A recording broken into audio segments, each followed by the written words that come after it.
Hey dear students, in the previous class हमने देखा था codominance, dominance and chromosomal theory of inheritance. Make sure कि अब आप इस क्लास पे आओ तो वो क्लास आपने कवर किया होगा। नाउ इट्स योर ड्यूटी कि जब आप पढ़ रहे हैं तो आप अपने नोट्स बनाइए। ये नहीं कि आप प्रेजेंटेशन चल रहा है, क्लास चल रही तो बस आप देखते नहीं, सोना नहीं है। मेक श्योर कि आप नोट्स बनाए, है ना। शॉर्ट नोट्स के बेसिस पे आप पॉइंट बनाइए और फिर उसको रिवीजन के लिए इजी होगा। क्यों? क्योंकि ये मेरे पर्सनल नोट्स थे, मैं पहले बोल रही हूँ, आज भी बोल रही हूँ। उस नोट्स को तैयार करने के लिए बहुत टाइम लगा है, तो ये नोट्स आप ऐसे बनाइए कि आपको लॉन्ग टर्म के लिए फिर आप इसको पढ़ पाए। ठीक है, चलो। हमने देखा तो क्रोमोसोमल थ्योरी ऑफ इनहेरिटेंस। ना क्रोमोसोमल थ्योरी ऑफ इनहेरिटेंस के बाद हम देखेंगे ड्रोसोफिला। अब ड्रोसोफिला की स्टडी करना क्यों जरूरी पड़ गया मॉर्गन को, ठीक है। और ड्रोसोफिला ही क्यों लिया, एक क्वेश्चन बनेगा। जैसे मेंडल में क्वेश्चन बना था कि मेंडल ने पीस ही क्यों वैरायटी लिया, क्यों? क्योंकि उसमें वेरिएशन, क्यों? क्योंकि उसमें वैरायटी ज्यादा थी, है ना। तो ठीक वैसे ही अब देखो ड्रोसोफिला की स्टडी क्यों करना पड़ गया। और अगर मॉर्गन ने ड्रोसोफिला की स्टडी किया तो ड्रोसोफिला की स्टडी करने के लिए उसको ड्रोसोफिला ही क्यों सूट किया, कुछ और भी तो ले सकता था ना। बट इनने क्या लिया, ड्रोसोफिला को लिया। क्यों? क्योंकि ड्रोसोफिला एक सिंपल सिंथेटिक मीडियम में ग्रो कर जाता है, इजी लॉन्ग लाइफ है ना। यह सरल प्रतिज माध्यम पर उग सकता है और लार्ज नंबर ऑफ प्रोजेनी मतलब लार्ज संतान उत्पन्न करता है। बस 12 से 14 दिन की शॉर्ट जनरेशन होती है, लेकिन हम इसको एक साल तक पूरा इसको बार बार हम चेक कर सकते हैं, हम देख सकते हैं क्या क्या पॉइंट है, क्या क्या चीजें आ रही दिख रही है, तो वो हम देख सकते हैं। और मेल फीमेल को हम इजीली डिस्टिंग्विश कर लेते हैं। और ब्रीडिंग वही मैं बोल रही हूँ जो पूरे ईयर तक चलती है, दैट इज द अगर हमको देखना है क्या, एवेल्यूशन करना है या फिर आप बोलो असेसमेंट करना है कि पूरे साल तक क्या हो रहा है, पूरे साल तक कितने चेंजेस आ रहे हैं, तो वो हम ब्रीडिंग में देख सकते हैं। और क्या, ये बहुत सारे आनुवंशिक विविधताएं भी पाई जाती है, दैट इज आप बोलो हेरिडिटरी वेरिएशंस भी ये शो करता है। कौन? ड्रोसोफिला। इस वजह से हमने ड्रोसोफिला को चूज किया। क्वेश्चन आएगा कि ड्रोसोफिला ही क्यों चूज किया मॉर्गन ने, तो आप क्या बोलोगे, द रीजन बिहाइंड दैट। चलो, अब देखो ये कैसा एक मेल है, एक फीमेल है ना, इतना समझ में आ रहा है। बट मेल फीमेल से हम क्या डिस्टिंग्विश करते हैं, सर हम पहचान सकते हैं। लेकिन यहाँ से क्वेश्चन मेल फीमेल का नहीं बनेगा, क्वेश्चन बनेगा, एक बनेगा वाइल्ड टाइप का और एक बनेगा किसका, म्यूटेंट टाइप का। याद रखना, वाइल्ड टाइप का ड्रोसोफिला वो होगा क्या, वाइल्ड टाइप का ड्रोसोफिला वो होगा जो जिसकी रेड आइज हो, ठीक है, जिसकी रेड आइज होगी। लेकिन जैसे हमने चार्ल्स डार्विन में पढ़ा था ना कि म्यूटेशन म्यूटेशन होने के बाद वो ब्लैक कलर का हो गया था, वाइट मॉथ से ब्लैक में कन्वर्ट हो गए थे। वैसे ही अगर हम बात करें तो अगर जो ड्रोसोफिला वाइल्ड टाइप का है तो वो रेड आइज उनकी दिखेगी, ठीक है, यहाँ पे रेड आइज दिखेगी। लेकिन जो आपका म्यूटेंट हो रहा है, मतलब म्यूटेशन जिसमें हो रहा है, तो जिसमें म्यूटेशन हो रहा है वो म्यूटेंट टाइप का जो रहेगा वो कैसा दिखेगा आपका, वो आपकी रहेगी इसमें वाइट आइज, ठीक है। ये याद रखना, क्वेश्चन बनेगा, ठीक है। ये यहाँ पे आपकी जो रहेगी इसकी ऐसी वाइट आइज आपको दिखेगी, समझ में आई बात। तो this will be the important, आपको याद रखना होगा। चलो आगे देखो। अब देखो इस ड्रोसोफिला को हमने सिलेक्ट किया। अब ड्रोसोफिला के बाद हम बात करते हैं लिंकेज एंड रिकॉम्बिनेशन की। लिंकेज को समझो, लिंकेज अपने आप में दो चीज को लिंक करना, रिकॉम्बिनेशन मतलब रिकॉम्बिनेंट तैयार करना, that is a linkage and recombination. Linkage generally two और मोर जीन्स की हम बात करते हैं जो एक साथ क्रोमोसोम में एसोसिएट करते हैं, या फिर आप बोलो एक ही गुणसूत्र पर दो या अधिक जीनों का भौतिक संबंध। फिजिकल एसोसिएशन ऑफ टू और more gene on the chromosome is known as linkage, ठीक है। बट रिकॉम्बिनेशन हम किसको बोलेंगे, जहां पर new non parental gene combine होकर एक नया फॉर्मेशन करेंगे।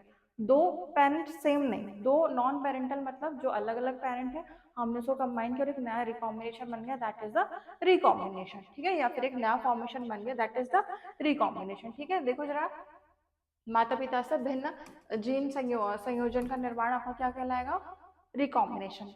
लेकिन ये जो लिंक्ड जीन रहते हैं ना, जो हमने दोनों जीन को लिंक्ड किए, ये इंडिपेंडेंट असॉर्टमेंट नहीं शो करते। क्वेश्चन यहाँ से बनेगा किसमें, ये आपका असेसमेंट क्या आपका एसर्शन रीजन, ठीक है। एसर्शन रीजन जो बनता है वहां से सीधे सीधे क्वेश्चन दे देगा कि linked genes do not show independent assortment, और या फिर क्या देगा, linked genes show independent assortment. आपको असर्शन रीजन से क्वेश्चन आता है ना, तो आपको ये कवर करना होगा, ठीक है। और ये क्यों होता है, क्योंकि ऑफस्प्रिंग ड्यूरिंग मियोसिस कन्वर्ट होते जाते हैं, या फिर क्रॉसिंग ओवर के टाइम पे मियोसिस के थ्रू होगा, नॉट माइटोसिस के थ्रू। ये भी याद रखना, it will B through only the meiosis not mitosis. यहाँ से भी क्वेश्चन बन सकता है, ठीक है। चलो आगे देखो, अभी देखो, अभी क्या हुआ, लिंकेज ने दो क्रॉसिंग ओवर करवाए, एक क्रॉस ए है, एक क्रॉस बी है। ये जो हमारा क्रॉस है इसमें हमने येलो मिनिएचर लिए और यहाँ पे हमने व्हाइट मिनिएचर लिए, ठीक है। अब येलो व्हाइट मिनिएचर के साथ एक वाइल्ड टाइप है, जैसा हमने बताया था, एक वाइल्ड टाइप और म्यूटेशन करवाने के बाद एक म्यूटेंट टाइप बन रहा था, ठीक है। जब हमने पेरेंटल के बाद जब हमने F1 जनरेशन में आए तो ये बन गया वाइल्ड टाइप और ये बन गया येलो वाइट, ठीक है। जब हमने रिकॉम्बिनेशन मिला तो क्वेश्चन यहीं से बनेगा कि क्वेश्चन आपका रिकॉम्बिनेशन जब आपने बनाया तो रिकॉम्बिनेंट कितना आया और पेरेंटल कितना आया। डेफिनेटली 100% में से कितना हुआ आपका, 100% में 98.7% आपका क्या बना, पेरेंटल टाइप, और बचा 1.3% आपका क्या बन गया, रिकॉम्बिनेंट। क्वेश्चन आएगा जब हमने लिंकेज का क्रॉसिंग ओवर करवाए थे तो क्रॉस ए में हमें क्या मिला था, 98.7%, और रिकॉम्बिनेंट हमें मिला था 1.3%, यहाँ से क्वेश्चन आएगा। और अगर हमने क्रॉस बी करवाया था तो क्रॉस बी में हमें पेरेंटल कितना मिला, 62.8%, एंड रिकॉम्बिनेंट हमें मिला 37.2%। ये परसेंटेज से क्वेश्चन पहले भी आया है और आगे भी आएगा, ठीक है। अब मैं अगर F2 जनरेशन की बात करूँ तो जब मैंने F2 जनरेशन में क्रॉस कराया तो मुझे क्या मिला, वाइट टाइप इधर मिल गया, वाइट इधर मिल गया, इधर येलो वाइट मिल गया, इधर येलो मिल गया। समझ में आई बात, ठीक वैसे ही इधर पे भी हुआ। लेकिन आपको याद क्या रखना है, हमारे जो पेरेंटल टाइप है और रिकॉम्बिनेंट के टाइप है कितने परसेंटेज में है, परसेंटेज से क्वेश्चन आएगा ही आएगा, ठीक है, आता ही है, ठीक है। तो ये याद रखना, नोट करना अपनी कॉपी में। चलो अभी देखो, ये जो हमारे थॉमस मॉर्गन ने जो एक्सपेरिमेंट किया दैट इज कि क्या लिंकेज में ऑब्जर्वेशन किया, तो जब दो जीन है ना, ये जो हमारे दो जीन है सेग्रीगेट नहीं हो पाए इंडिपेंडेंटली और F2 जनरेशन में हमें क्या मिल गया, वेरिएशन मिल गया, दैट इज 9:3:3:1 हमें मिला। और उन्होंने क्या बोला कि जीन्स कहाँ पर लोकेटेड है, हमारे एक्स क्रोमोसोम में लोकेटेड है, और अगर सेम क्रोमोसोम पे अगर जीन्स लोकेटेड है तो वही हायर पेरेंटल रिकॉम्बिनेशन शो कर रहे हैं। देखा ना हमने 98.7 हमारे क्या शो कर रहे हैं, पेरेंटल रिकॉम्बिनेशन, लेकिन रिकॉम्बिनेशन में वहीं पे क्या मिल रहा है, 1.3%, ठीक है।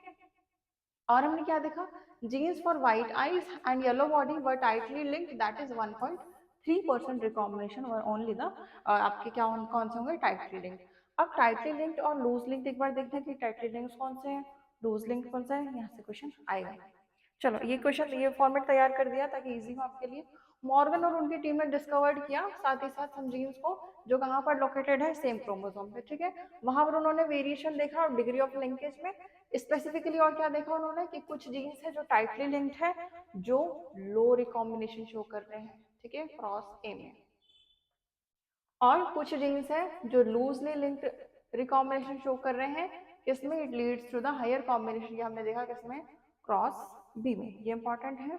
क्रॉस ए में body colour and I colour हमने देखा और इधर हमने आई कलर एंड विंग्स देखा। बट जब मैंने क्रॉस ए में क्रॉस कराया तो मुझे क्या मिले, जीन्स टाइटली लिंक्ड मिले, ठीक है, 2016 का क्वेश्चन है। और यहाँ पे जीन्स हमें लूजली लिंक्ड मिले। और एक चीज, यहाँ पे हमें रिकॉम्बिनेशन कितना मिला, 1.3%, और पेरेंटल कितना मिला था, 98.7%, ठीक, ये आपका पेरेंटल। और यहाँ पे हमें 37.2 रिकॉम्बिनेंट मिला था और 68.2% हमें कितना मिला था, पेरेंटल टाइप, ठीक है। नाउ अगर हम क्रॉस भी अगर दोनों को कंबाइन करते हैं तो क्रॉसिंग अगर देखा जाए तो Y एंड W में 1.3% रिकॉम्बिनेशन था और इधर हमें कितना मिला, पेरेंटल 62.8%। समझ में आई बात, क्वेश्चन यहाँ से आएगा ही आएगा कि वो पेरेंटल कितना टाइप बना और रिकॉम्बिनेंट कितना बना, क्रॉस ए और क्रॉस बी का डायरेक्ट क्वेश्चन आता है और आएगा, ठीक। चलो आगे देखो, ये वही है कि genes for white eyes and miniature wings but loosely link 37.2%, tightly जिंक्स जो जीन्स है वो लो रिकॉम्बिनेशन शो कर रहे हैं और जो लूजली लिंक है वो हाई रिकॉम्बिनेशन शो कर रहे हैं। ये आपको देखना होगा, 98.7% और 1.3% किसका था, आपका क्रॉस ए का, ठीक है। अभी देखो, जो हमारे ऑल्फ्रेड स्टुअर्ट थे उन्होंने क्या किए कि उन्होंने इसी रिकॉम्बिनेशन का यूज किया फ्रिक्वेंसी का, और क्या किए, मैप जीन्स की पोजीशंस क्रोमोसोम में उन्होंने देखा। उसी के बाद से ये जो जेनेटिक मैप्स है वो हम अब जीनोम सीक्वेंसिंग में यूज करते हैं, that is human genome project में हम यूज करते हैं, ठीक है। ये किसने किया, किसकी वजह से हमने देखा था, ऑल्फ्रेड स्टुअर्ट की वजह से, तो यहाँ से भी क्वेश्चन बनेगा। चलो अभी देखो, sex determination in humans, birds, ग्रासहॉपर्स, हम इनकी बात करेंगे। यहाँ से सेक्स डिटर्मिनेशन से क्वेश्चन बनता ही बनता है। चलो अभी देखो, सेक्स डिटर्मिनेशन की अगर बात करते हैं या फिर अब बोलो लिंग निर्धारण की अगर बात करें तो ये जो हमारे सेक्स क्रोमोसोम्स हैं इनको हम क्या बोलते हैं, एलोसोम्स। क्या बोलेंगे, allosomes. Sex chromosomes is also known as allosomes. अगर सेक्स क्रोमोसोम नहीं दिया पेपर में, सिर्फ एलोसोम बोल दिया, तो आप कंफ्यूज नहीं होंगे, ठीक है। एलोसोम जिसमें क्या होंगे हमारे X chromosome and Y chromosome, या फिर बोलो एक्स एंड वाई गुणसूत्र हमारे प्रेजेंट रहेंगे, ठीक है। और क्या, ये जो ऑटोसोम्स होंगे, है ना, क्रोमोसोम्स, ये सेक्स क्रोमोसोम से डिफरेंट होंगे। आपने अब अगर आपने बोला एलोसोम्स और ऑटोसोम्स सेम है क्या, नहीं। एलोसोम अलग है, एलोसोम मतलब सेक्स क्रोमोसोम्स, और ऑटोसोम अलग है, समझ में आई बात, तो ये अलग होते हैं। अगर मैं बात करूँ ऑटोसोम्स की, तो ऑटोसोम्स आपकी मेल फीमेल्स में सेम मिलते हैं, ठीक है। अगर हम बात करें, हैंकिंग ने 1891 में क्या ऑब्जर्व किया था कि 15% स्पर्म्स आपके special structure that is x body से रिसीव होते हैं, है ना। जो एक्स वाई कैटेगरी रहती है वो मेल की रहती है, और फीमेल की एक्स एक्स कैटेगरी रहती है ना। तो बाद में इस वजह से हमने इस स्ट्रक्चर को एक्स क्रोमोसोम के लिए आइडेंटिफाई कर दिया, ठीक है। हैंकिंग ने 1891 में ऑब्जर्व किया था, और उनके ऑब्जर्वेशन के बाद हमने इसको क्या दे दिया कि ये एक्स क्रोमोसोम हम इसको बोलेंगे, ठीक। अभी देखो ये हमारे मेल है और हमारे फीमेल है, ठीक है। ये जो हमारी फीमेल है ये क्या कैरी करी, एक्स एक्स। हमारे मेल भाई साहब ने क्या किए, एक्स वाई कैरी किया, ठीक है। अब हमारे एक्स वाई जो कैरी किया है, उनके पास क्या है, स्पर्म्स। हमारी फीमेल के पास क्या है, ओवम, ठीक है। अब चूंकि फीमेल के पास एक्स एक्स और एक्स वाई ही है, तो या तो बेटा हो या तो बेटी हो, कैरी तो मदर एक्स ही करेगी। लेकिन चूंकि फादर एक्स वाई कैरी करता है, हो सकता है एक बार एक्स चले जाए एक बार वाई करे चले जाए, तो क्या मदर रिस्पॉन्सिबल होगी क्या हमेशा बेबी बॉय या बेबी गर्ल के लिए, नहीं, ठीक है। क्यों, क्योंकि 50-50% दोनों की प्रोबेबिलिटी है बॉय होने की और गर्ल होने की, समझ में आई बात। देखो जरा, अगर फीमेल का एक्स है तो भी एक्स ही, दूसरी बार भी एक्स है तो भी एक्स ही। लेकिन अगर बॉय की बात करें तो हमारे पास एक बार एक्स आ सकता है और एक बार वाई आ सकता है, तो दोनों की उतनी ही प्रोबेबिलिटी है, 50% मदर की 50% फादर की। वी कांट से कि mother is responsible for the baby boy और बेबी गर्ल, ठीक है। क्यों, क्योंकि याद रखना, मदर हमारा एक्स एक्स कैरी करती है सिर्फ, और लेकिन फादर हमारा एक्स भी कैरी करता है और वाई भी कैरी कर सकता है। हो सकता है एक बार एक्स चले जाए और एक बार वाई चले जाए, समझ में आई बात। तो this will be the responsible for the baby boy और बेबी गर्ल, ठीक है। चलो आगे देखो। अभी देखो सेक्स डिटरमिनेशन की कुछ टाइप्स हैं, X X X O Z O Z W. हम उनके बारे में पहले बात करते हैं। ये ग्रास ऊपर दिख रहा है क्या, एक मेल है एक फीमेल है, ठीक है। चलो, ये जो आपका एक्स एक्स एक्स ओ मैकेनिज्म है, ये जनरली जो मेल है वो हेट्रोगैमेट होगा, ठीक है। और जो आपकी फीमेल होगी वो होमोगैमेट होगी। क्यों होमोगैमेट होगी, क्योंकि उन्होंने sex chromosome same chromosome carry किया, that is same X chromosome carry किया, और हमारे मेल ने एक एक्स के एक एक्स कैरी किया और एक ओ कैरी किया, जिस वजह से ये हेट्रोगैमेट कहलाया। समझ में आई बात। तो एक एक्स होगा हमारा मेल, और हमारी जो मादा होगी वो क्या होगी, एक्स एक्स। अब जो हमारा मेल में क्या रहेगा, वो दो टाइप से गैमेट्स को प्रोड्यूस करेगा, ठीक है। या तो एक्स या तो नो एक्स, ठीक है। लेकिन फीमेल हमारी सिर्फ एक्स गैमेट को ही प्रोड्यूस करेगी। रिमेंबर, हमारी फीमेल चूंकि होमोगैमेट है, इस वजह से सिर्फ एक क्रोमोसोम्स को ही प्रोड्यूस करेगी, लेकिन जो हमारा मेल है वो एक बार एक्स और एक बार नो एक्स, समझ रहे बात। अब देखो, for example grasshopper and cockroach, यहाँ से इतना कुछ नहीं आएगा, यहाँ से सीधे क्या आएगा आपका एग्जाम्पल। एग्जाम्पल बता दो कि एक्स एक्स एक्स मैकेनिज्म में कौन रहता है, तो it will be the only grasshopper and cockroach, ठीक है। Grasshopper cockroach, I think bugs भी है इसमें, ठीक है। चलो, इसका देखो, ये हम बोलेंगे 22 प्लस एक्स एक्स और 22 प्लस एक्स ओ। ये हमने ग्रास हॉपर का कुछ ऐसा, देखो ये हमारे मेल है एक्सओ और फीमेल थी एक्स एक्स के साथ। जब दोनों के अपने अपने सेग्रीगेशन किए गैमेट्स बने, तो एक बना ए एक्स प्लस ए ओ, इधर बने ए एक्स प्लस ए, दोनों सेम है, और दोनों ऐसे करके फीमेल बनाते हैं, ठीक है। ये दो फीमेल बन गई और ये दो एक्सओ के मेल बन गए हमारे, ठीक। चलो, अभी देखो एक्स एक्स और एक्स वाई मैकेनिज्म में कौन आएगा, कौन आएगा, हम ही लोग तो आएंगे। Male is heterogamete X Y and female is X X. Again X Y and X X concept बहुत अच्छे समझना, हमेशा के लिए लाइफ टाइम के इसको समझना, ठीक है। एक होंगे हमारे ह्यूमंस और दूसरी होंगे ड्रोसोफिला, ठीक है। ड्रोसोफिला की स्टडी इसलिए भी किया गया था। तो हमारे ह्यूमंस और ड्रोसोफिला इसका आएंगे एग्जाम्पल, याद रखना, ठीक है। जेड जेड और जेड डब्ल्यू की बात करें तो क्या होंगे, इनके पास क्रोमोसोम नंबर होता है 76 प्लस जेड डब्ल्यू और 76 प्लस जेड जेड। ये जो हमारा मेल रहेगा वो होमोगैमेट रहेगा, और फीमेल हमारी कैसी रहेगी, हेट्रोगैमेट इसमें रहेगी। For example birds, reptiles and fishes are the examples. ठीक है, ये देखो, अगर एक और वेराइटी क्या है, जेड जेड और जेड ओ मैकेनिज्म की, हमारे बटरफ्लाई एंड मॉथ में होते हैं। मान लो एक के पास फीमेल है, जेड जेड का कॉम्बिनेशन है मेल के पास, और फीमेल के पास है जेड ओ का कॉम्बिनेशन। ठीक है, अब जो मेल है वो ए प्लस जेड कॉम्बिनेशन शो करेगा, क्योंकि होमोगैमेट है, और हेट्रोगैमेट एक बार जेड करेगी और एक बार ओ करेगी। तो ये हमारी वेराइटी बनेगी जेड जेड की, और ये आपकी फीमेल की बनेगी। ठीक है, तो मेल आपका रहेगा होमोगैमेट और फीमेल आपका क्या रहेगा, हेट्रोगैमेट। ठीक है, इसमें आपको एग्जांपल याद रखने हैं। नाउ पर्सनल मेंटरशिप की बात करते हैं। ठीक है, पर्सनल मेंटरशिप एक ऐसी मेंटरशिप है जहाँ पे हम स्टूडेंट को पर्सनली गाइड करते हैं, पर्सनली उनके साथ सारी चीज़ें मैनेज करेंगे। लाइक उनका सिलेबस हो गया, उनका डाउट्स क्लियरेंस हो गया, उनकी सिलेबस स्ट्रैटेजी होगी, उनकी लर्निंग स्ट्रैटेजी होगी। डिपेंड करेगा स्टूडेंट को कब तक पढ़ना है, कब तक क्या करना है। तो पॉइंट यही कि जहाँ आपको 30-40 बच्चे बैच में पढ़ते थे, अब यहाँ पे आपको सिंगल 1-to-1 स्टूडेंट, मतलब मेंटरशिप का मतलब ही है कि आपको 1-to-1 गाइडेंस दिया जाएगा, 1-to-1 स्ट्रैटेजी दी जाएगी, 1-to-1 प्लानिंग दी जाएगी, इवन 1-to-1 कोर्स भी कराया जाता है इफ यू वांट।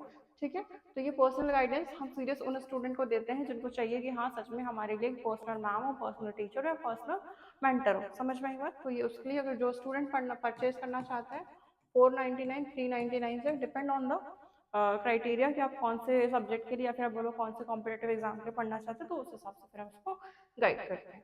ठीक है, चलो अभी बात करो, थोड़ा सा ह्यूमंस के बारे में डिटेल पढ़ते हैं। ठीक है, बर्ड्स का याद रखना, ग्रासहॉपर्स का याद रखना, बटरफ्लाई का याद रखना, इनके बस एग्जांपल्स याद रखना, पर इसके बारे में हम थोड़ा डिटेल पॉइंट बात करेंगे। देखो, हमारे ह्यूमंस के पास, जैसे हमने वहां देखा था, तो उनके पास कितने थे, 76 पेयर्स। अगर हम ह्यूमंस की बात करें तो हमारे ह्यूमंस में सिर्फ 23 पेयर्स होते हैं क्रोमोसोम्स के, 22 होंगे हमारे ऑटोसोम्स, और एक पेयर होगा हमारा सेक्स क्रोमोसोम। क्या 22 होगा हमारा ऑटोसोम्स? मैंने बोला था कि सेक्स क्रोमोसोम्स और ऑटोसोम्स दोनों दोनों अलग अलग है। सेक्स क्रोमोसोम्स को हम क्या बोलेंगे, एलोसोम्स। ठीक है, और हमारे ऑटोसोम्स अलग होंगे। 22 हमारे ऑटोसोम्स होंगे और एक पेयर हमारे किसके होंगे, सेक्स क्रोमोसोम्स का। यही पेयर हमारा डिसाइड करेगा, अगर इस पेयर में थोड़ी सी भी गड़बड़ी हुई तो बेबी में प्रॉब्लम आएगी। चलो देखो जरा, फीमेल हमारी क्या कैरी करेगी, एक्स एक्स, और मेल हमारा कैरी करता है एक्स वाई। याद रखना इस चीज को, फीमेल क्या कैरी करेगी, एक्स एक्स, और मेल हमारा क्या करेगा, एक्स वाई। याद रखना इस चीज को। मेल 2 टाइप के स्पर्म को प्रोड्यूस करेगा, 50% एक्स और 50% वाई। ठीक है, लेकिन फीमेल क्या करेगी, फीमेल सिर्फ एक्स बियरिंग ओवा प्रोड्यूस करेगी। मतलब अगर 50% एक्स भी कैरी करेगी तो और 50% भी एक्स करेगी। जैसे अगर मैं बोलूँ कि चूंकि मेल के पास एक्स और एक वाई है, तो पहली बार में वो एक्स प्रोड्यूस करेगा, दूसरी बार में वाई प्रोड्यूस करेगा, लेकिन फीमेल के पास तो दोनों ही सेम है ना, तो वो एक्स ही प्रोड्यूस करेगी। समझ में आई बात? तो it will only bear the X chromosome. समझ में आई बात? There is no Y chromosome. समझ में आई बात? There is no Y chromosome. चलो, ये जो सेक्स ऑफ ऑफस्प्रिंग्स होंगे ये किस पर डिपेंड करेंगे, हमारे स्पर्म्स या फिर शुक्राणु एक्स और वाई पर डिपेंड करते हैं for the baby formation. Baby girl, baby boy, depend on the X and Y. ठीक है, चलो आगे देखो। अब अगर बात करें हनी बीज की, बात करें, वो चीजें क्लियर हो गई ना कि एक्स एंड वाई से क्या होगा, फीमेल कैसे, बेबी गर्ल और बेबी बॉय कैसे प्रोड्यूस होगा। अगर एक बार मदर और फादर से, क्योंकि मदर के पास तो दोनों ही एक्स एक्स कैरियर होते हैं। ठीक है, इसको समझो जरा, मदर के पास हमारे पास सिर्फ एक्स एक्स है। ठीक है, और फादर के पास हमारे पास एक्स वाई है। ठीक है, तो एक बार अगर गैमेट फॉर्मेशन होता भी है, ठीक है, तो एक बार एक्स मिला और एक बार यहाँ से एक्स मिला, एक बार मदर का एक्स और फादर का एक्स, तो क्या बनेगा हमारा, बेबी गर्ल। ठीक है, लेकिन इन केस फादर का हमें वाई मिल गया, तो भी मदर के पास एक्स ही, अगर दूसरी बार भी जाएगा तो भी एक्स ही है, तो क्या बनेगा, बॉय। समझ में आई बात? तो इट्स नॉट डिपेंड कि ये मदर पर डिपेंड होता है, इस चीज को, मैथ को आप याद रखना। चलो आगे देखो। अभी देखो हनी बी के बारे में बात करते हैं। हनी बी का भी एक कॉन्सेप्ट आता है हमारे पास। हनी बी के बारे में थोड़ी सी स्पेशल कैरेक्टर्स है। जो आपका हनी बी है ना, ये हैप्लोडिप्लॉइडी रहते हैं। ठीक है, और यहाँ पे पार्थोजेनेसिस होता है। ये किस पर डिपेंड करते हैं, ये गुणसूत्रों के सेट की संख्या पर निर्भर करता है। दैट इज, उसे को हम बोलते हैं हैप्लोडिप्लॉइडी, मतलब ये हैप्लॉइड भी रहते हैं और डिप्लॉइड भी रहते हैं। दैट वाई हम उसको क्या बोलते हैं, हैप्लोडिप्लॉइडी। अभी देखो ये जो हमारे फर्टिलाइज्ड एग है, ठीक है, फर्टिलाइज्ड एग दैट इज, ये आपके जो निषेचित एग है, ये क्या प्रोड्यूस करेगी, फीमेल हैप्लॉइड। ठीक है, जिसमें 32 क्रोमोसोम्स रहेंगे। क्या बोलेंगे हम? जो आपकी फीमेल रहेगी उसमें 32 क्रोमोसोम है, ठीक है। और जो अनफर्टिलाइज्ड एग है दैट इज मेल, वो आपका कैसे रहेगा? हैप्लॉइड, ठीक है, मतलब 16 क्रोमोसोम, ठीक है। तो आपका ये रहेगा फर्टिलाइज्ड एग जो फीमेल रहेगी वो डिप्लॉइड, और unfertilised egg that is male की तरफ ये कितने क्या रहेंगे हमारे? डिप्लॉइड, ठीक है। अब मेल्स किसके थ्रू डेवलप होगा? पार्थिनोजेनेसिस के थ्रू, ठीक है। पार्थिनोजेनेसिस के थ्रू मतलब जो बिना गैमेट फॉर्मेशन के थ्रू जो फॉर्मेशन हो जा रहा है, वो आप क्या बोलेंगे हम उसको? पार्थिनोजेनेसिस। अब देखो जो हमारे मेल रहेंगे वो क्या प्रोड्यूस करेंगे? स्पर्म माइटोसिस के थ्रू, लेकिन इनके पास फादर नहीं होते हैं, ठीक है। फादर नहीं होते हैं but they have grandfather and grandsons, ठीक है। They have grandfather and grandsons, याद रखना। इनके पास फादर भी नहीं होता, सन भी नहीं होता, ठीक है, ना ही कोई फादर होगा ना ही कोई बेटा होगा, लेकिन they have the grandfather and grandson, ठीक है, ये याद रखना इस चीज को। चलो ये देखो जरा, हैप्लोडिप्लॉइड सिस्टम आपकी उसमें कैसा है? अगर फीमेल हमारी क्वीन है या फिर बोलो वर्कर है, ठीक है, फीमेल क्वीन है या वर्कर है और मेल हमारे क्या होंगे? ड्रोन होंगे। हमने वो देखा है मधुमक्खी का छत्ता, ठीक है। तो हनी भी किससे तैयार होता है? फीमेल्स के थ्रू तैयार होता है ना। तो हमारी जो क्वीन और वर्कर रहते हैं ये जनरली वहाँ पे वर्किंग रहते हैं, इस वजह से थोड़ा सा भी अगर कुछ उनको इंटरप्रिटेशन हम देते हैं तो वो हावी हो जाती है। क्यों? क्योंकि वहाँ पे क्वीन ही सब कुछ है और वर्कर ही सब कुछ है, तो इनकी जो बोलते हैं ना फेमिनिज्म, तो यहाँ पे फीमेल प्रायोरिटी पे रहती है। यहाँ पर अगर देखो क्रोमोसोम नंबर 32 रहेगा, यहाँ पे मेल्स में हैप्लॉइड रहेंगे, तो ये हैप्लॉइड डिप्लॉइड याद रखना। डिप्लॉइड मतलब फर्टिलाइज्ड या फिर डबल, तो ये 32 होंगे, और मेल चूंकि फर्टिलाइज नहीं हो पाते और कोई प्रोजेनी नहीं डेवलप कर सकते, तो ये कैसे होंगे आपके? 16, या फिर आप बोलो हैप्लॉइड। इनका एग फर्टिलाइज रहता है, इनका अनफर्टिलाइज रहता है। ये एग फॉर्मेशन एग फ्यूजन सब करेंगे तब जाके चीजें होगी, लेकिन ये पार्थिनोजेनेसिस के थ्रू होती है, मतलब गैमेट फॉर्मेशन नहीं होता है। समझ में आई बात? सेल डिवीजन म्योसिस के थ्रू होता है, यहाँ पे माइटोसिस के थ्रू होगा। एग 16 रहेंगे, यहाँ भी स्पर्म्स लगभग 16 ही रहेंगे। ये बोथ पेरेंट्स का कंट्रीब्यूशन होगा, लेकिन यहाँ पे सिर्फ मदर का कंट्रीब्यूशन होगा, ठीक है। कोई फादर नहीं, कोई सन्स नहीं यहाँ पे, और यहाँ पे नॉर्मल रिप्रोडक्शन सब होंगे, लेकिन यहाँ पे सिर्फ only from mother, no father no sons. ये स्पेशल फीचर है, ये याद रखना, ठीक। चलो अभी देखो म्यूटेशंस एंड जीन डिसऑर्डर। ये जो जेनेटिक डिसऑर्डर है हम इसके बारे में और डिटेल बात करेंगे इसके नेक्स्ट वाले चैप्टर में, सारी बात करेंगे, ट्रांसक्रिप्शन, ट्रांसवर्जन, डिलीशन, सब्स्टिट्यूशन, ठीक है। अभी बस एक दो चीजें ही देखो यहाँ पे। म्यूटेशन मतलब क्या होता है? कोई भी हेरिटेबल या फिर कोई भी वेरिएशन हो रही है, मान लो मदर फादर से एक बेटा फॉर्म हुआ, ठीक है। अब जो हमारी मदर है हमारे फादर है, दोनों में कोई प्रॉब्लम नहीं थी, दोनों में कोई भी प्रॉब्लम नहीं थी, बट किसी भी वजह से कोई प्रॉब्लम आ गई बच्चे में, ठीक है, वो क्रोमोसोमल प्रॉब्लम आ गई, दैट इज द म्यूटेशन। क्यों प्रॉब्लम आई? कोई ऐसा कॉज नहीं है, कोई ऐसा रीजन नहीं है। जेनेटिक एक कॉज हो सकता है कि कभी ग्रैंडफादर ग्रैंडमदर किसी को ऐसा हुआ था, मदर की हिस्ट्री, फादर की हिस्ट्री है। अभी हम आगे पेडिग्री एनालिसिस सीखेंगे तो वो इसी के लिए काम आएगा, क्योंकि हम आगे एनालिसिस कर पाए, फैमिली हिस्ट्री पता कर पाए कि कोई प्रॉब्लम तो नहीं थी, कोई इशू तो नहीं था, इस वजह से डिसीज कंडीशन हम चेक कर पाते हैं। तो समझो अगर एक फादर एक मदर है, ठीक है, फादर मदर दोनों नॉर्मल है, लेकिन बेटे को कोई प्रॉब्लम आ गई। वैसे तो नॉर्मल है, मदर भी नॉर्मल है, फादर भी नॉर्मल है, लेकिन बेटे को कोई chromosomal problem I, what ever it will B, ठीक है। अब जो क्रोमोसोमल प्रॉब्लम आई बेटे को, तो याद रखना वो बेटे को मदर मम्मी में कुछ भी नहीं है, फादर में कुछ नहीं है, फिर क्रोमोसोमल प्रॉब्लम आई कैसे? तो एक हम कॉज हो सकते हैं कि उनकी जो मदर की फैमिली होगी या फादर की फैमिली होगी, दोनों ही फैमिली में से किसी एक जगह पे कुछ ना कुछ म्यूटेशन पहले हुआ होगा, तो वो एक मेन कॉज बन सकता है कि हाँ जेनेटिक रिकॉम्बिनेशन, जेनेटिक प्रॉब्लम इसको बोलते हैं, हेरिडिटरी प्रॉब्लम की वजह से हमारे जो म्यूटेशन है वहाँ पे प्रॉब्लम आई है। और म्यूटेशन मतलब ये होता है कि किसी भी चीज को म्यूटेट हो जाना, मतलब डीएनए सीक्वेंस का चेंज हो जाना। जो आपका नॉर्मल डीएनए सीक्वेंस है ये नॉर्मल ना हो कि आपके सीक्वेंस ही बदल जाए, that is known as what? Mutation. जो आपका नॉर्मल चेन वाइज सीक्वेंस है उसको पूरा आप ऑल्टर्ड सीक्वेंस अगर कर दो तो वो आपका क्या कहलाएगा? म्यूटेशन। अगर हम हमारी लैंग्वेज में समझे तो एक सडन हेरिटेबल चेंज है डीएनए सीक्वेंस में, जिसकी वजह से चेंजेस आपके जीनोटाइप और फेनोटाइप में दोनों आए, उसको हम क्या बोलेंगे? म्यूटेशन, ठीक है। यह डीएनए अंतरम से में अचानक होने वाला वंशानुगत परिवर्तन है जिससे जीनोटाइप और फेनोटाइप में बदलाव होता है। याद रखना इस चीज को।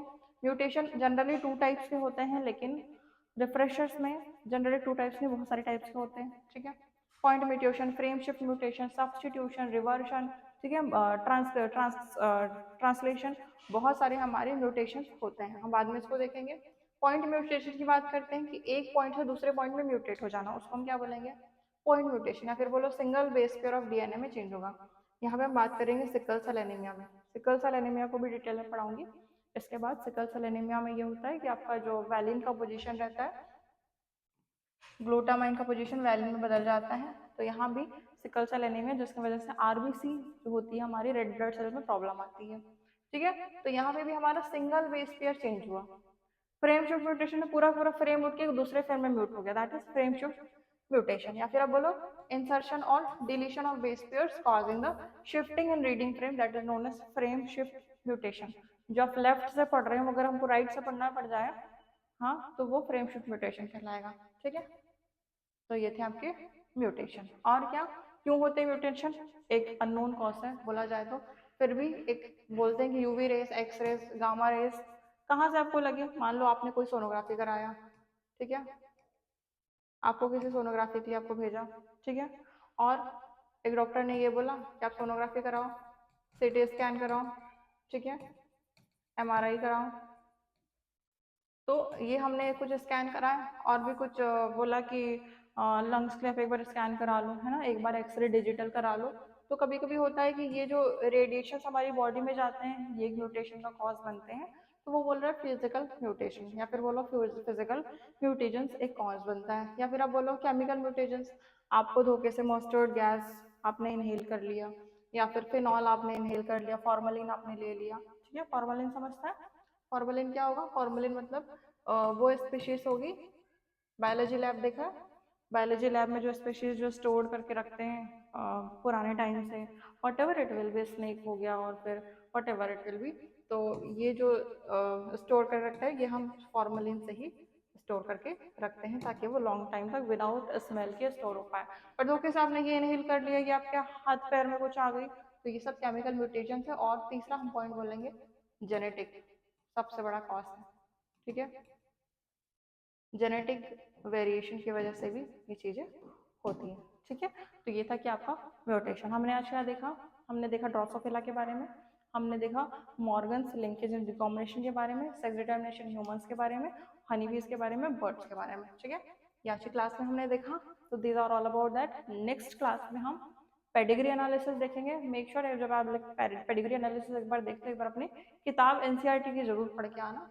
तो फिर हमारे आगे देखते हैं। चलो, ये टेस्ट सीरीज चल रही है। अगर आपको टेस्ट सीरीज चाहिए तो 149 रुपीज में आप टेस्ट सीरीज ले सकते हैं, ठीक है। बायोलॉजी की पेड बैच चल रही है 899 पे, ठीक है। पेड बैच आपकी चल रही है। अगर आपको लगता है कि आपको बायोलॉजी पढ़ लेना चाहिए जिससे आपको एक भी नंबर मार्क्स कम ना हो, तो बायोलॉजी पढ़ सकते हैं।